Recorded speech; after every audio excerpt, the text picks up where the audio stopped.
failed your PANCE. That's why you clicked on this video, right? Or maybe you're about to take your PANCE and you want to prepare for the possibility of failing your PANCE. Either way, congratulations on being a failure.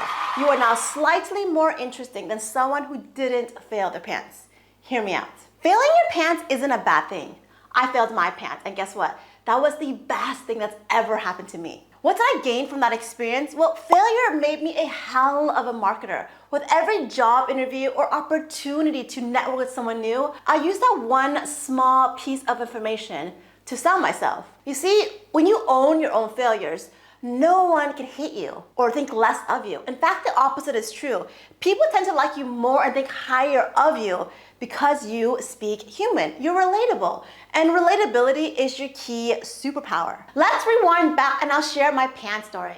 10 years ago, 2012, 26-year-old Sam.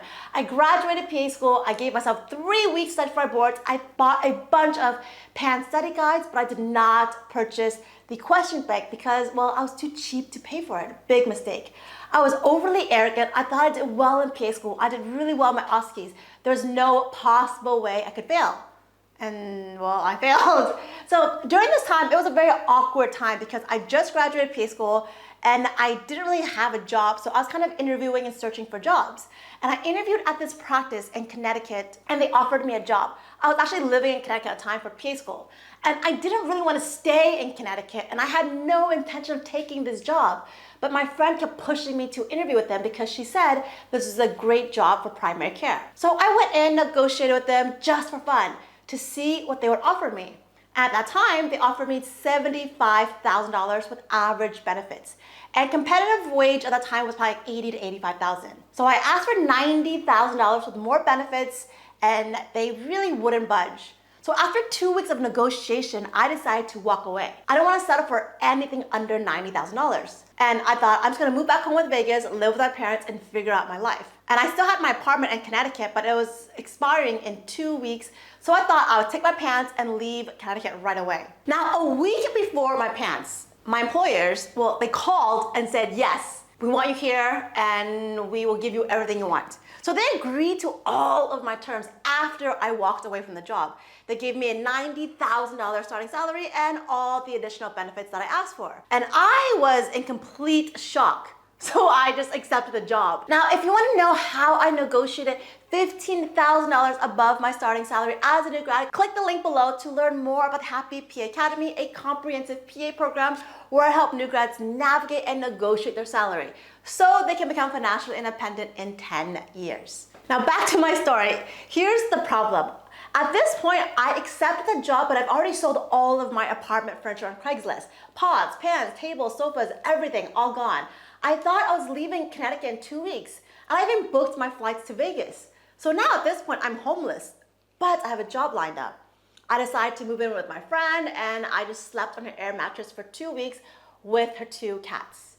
And I'm allergic to cats, which is not a huge deal breaker. But the night before the PANCE, I got really nervous, thinking I wasn't gonna sleep well because of the cats. So I took a generic version of Benadryl for the first time. And instead of making me sleepy, I had the exact opposite effect.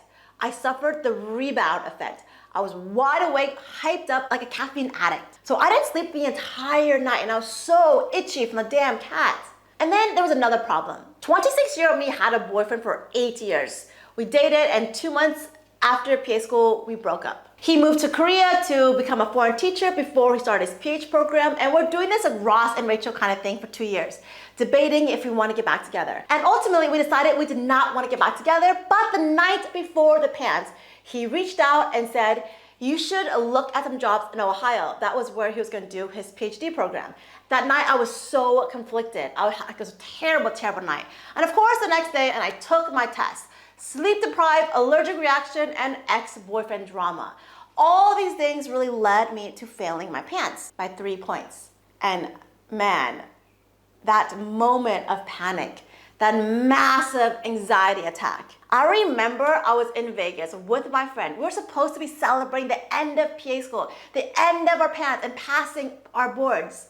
But instead, I remember I was in my hotel room crying because I failed. I remember being so embarrassed to tell my friends I failed. I was even more embarrassed to tell my employers that I failed and my parents. I was so confident that my employer would rescind the offer once they knew I was a failure. But I got on the phone and I called them right away, right there, in the Vegas hotel bathroom. And there are two doctors at this practice. One was a super very nice one and one that was just not extremely warm. And I was hoping the very nice one, my direct supervising physician, would pick up the phone. Except he didn't. And the other guy, the other doctor, the not so warm one, picked up. And I said, hey, I didn't pass my boards. I don't think I can start work for another 3 months. And I didn't say anything. So there was this long and very uncomfortable pause. And he responded with, oh yeah? Well, these things happen. Did I ever tell you the time I failed my boards?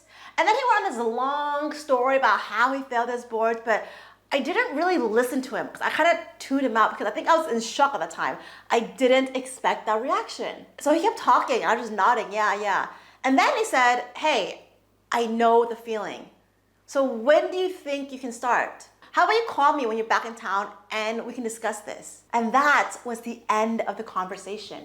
I remember getting off the phone and like, so does that mean I still have a job? So the next day I called my supervising physician and I spoke to him and his response was the same. He said, oh, this happens more common than you think. Did you know Dr. T also failed his boards? Did I tell you that story yet? And then my supervising physician came up with a brilliant plan to hire me as a scribe while I was still studying to retake my PANCE. He didn't want this 3-month time period to go to waste. So he suggested that while I wait to study for my PANCE, that I would just work for them part-time. So my role as a scribe was pretty much the same as a PA student. I had my own schedule, I saw patients, I presented each case to my supervising physician. He would go in and I'll write my note and he would sign off on every single patient. Just like a preceptor in PA school. But this time they paid me not a lot of money, I think it was like $10 an hour at that point. But he called this my training period. So we did this for 2 months. And when I retook my PANCE and I passed with flying colors, I started my PA job with a real PA salary.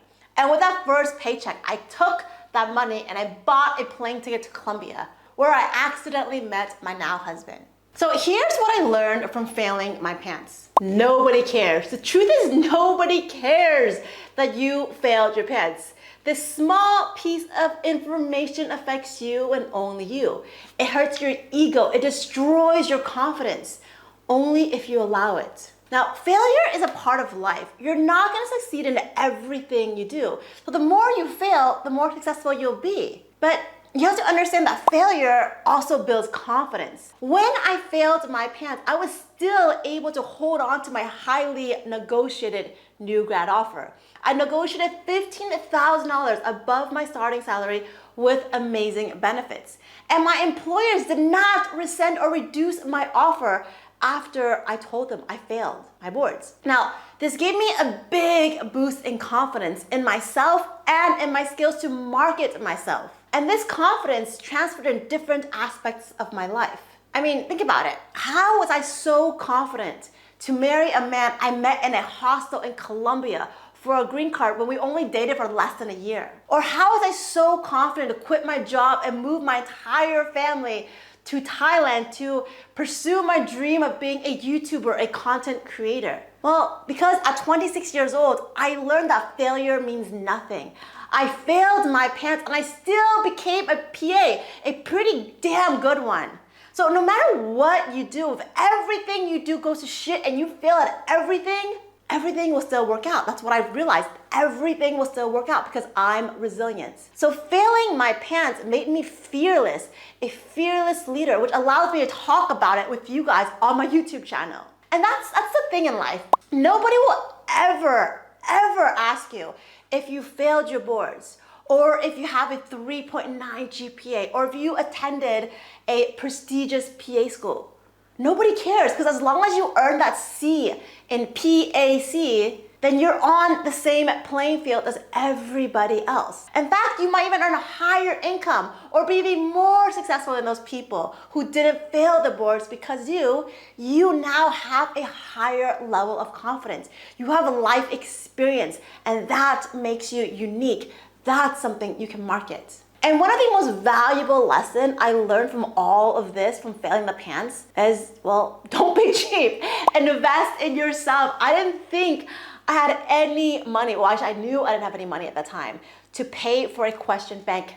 I should have asked my parents for money, but I didn't because I was just prideful. But by not paying for it, I lost 3 months worth of PA income, which is way more money than the stupid test bank that I should have just paid for. That's opportunity cost. I wasn't thinking of opportunity cost back then. Back then, 26-year-old Sam was only thinking of purchases in terms of money, not time. But now, older and wiser Sam thinks of all purchases in terms of time, not money. So there you have it. That was my experience with failing my PANCE. I hope sharing this experience helps you in a very small way. Whether you're about to take the PANCE or you've already failed it, it doesn't matter. Good luck. I promise you everything is gonna work out just fine. You've already done the hard stuff. You went to PA school, you suffered through PA school, and you made it to this point. Good luck in all that you do. And if you have any questions, please feel free to message me. I answer all of my DMs on Instagram, or you can leave a comment below. I would love to hear from you and build this community. And if you already haven't done so, please join our Facebook community, Your PA Mentor, and we can talk all about PANCE and new grad information. Anything you want to know about new grad stuff. Join the Facebook group if you haven't already done so, and I will see you later. Bye, guys.